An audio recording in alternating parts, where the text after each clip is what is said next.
काय मग आत्ताचा पदार्थ बघून तोंडाला पाणी सुटलंय ना.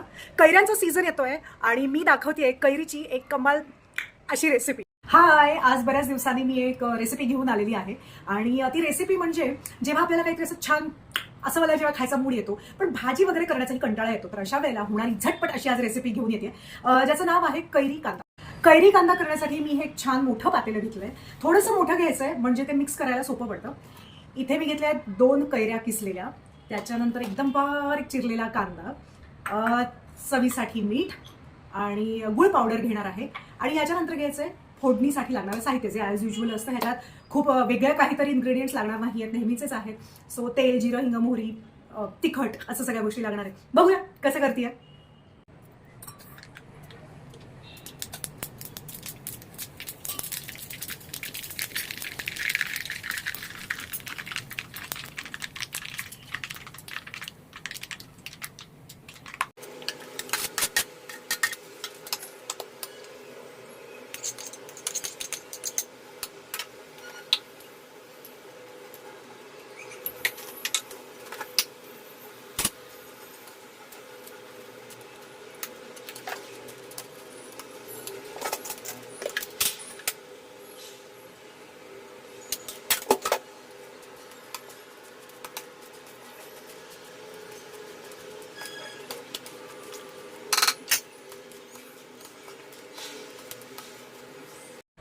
फोडणी गार होऊ द्यायची आणि गार फोडणीच आपल्याला वापरायची, कारण जर फोडणी गरम असताना जर ह्याच्यात घातली तर थोडीशी कडवट चव येऊ शकते, कारण त्याच्यात ऑलरेडी मेथी पण आहे.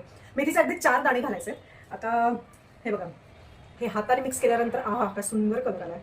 आता ह्याच्यावर फोडणी गार झाली की मिक्स करायची की मग मला आत्ताच बोलताना तोंडाला पाणी सुटतंय, पण ट्रस्ट मी कमाल लागते. आणि हो, हे कैरी कांदा 3-4 दिवस आरामात पुरतं. जर त्याच्यात पाणी गेलं नाही तर त्याहीपेक्षा जास्त टिकू शकतं, पण आमच्या घरात हे केल्या 2-3 दिवसात संपून जातं. आणि तुम्हाला टिफिनला न्यायला पण हा सुंदर आणि छान ऑप्शन आहे. भाकरी बरोबर खाऊ शकता, पोळी बरोबर खाऊ शकता, गरम गरम वाफाळत्या भातामध्ये पण हे मिक्स करून तुम्ही खाऊ शकता. आणि अशा पद्धतीने कैरी कांदा रेडी. 5 मिनिटं सुद्धा लागत नाहीत खरं तर ह्या रेसिपीला.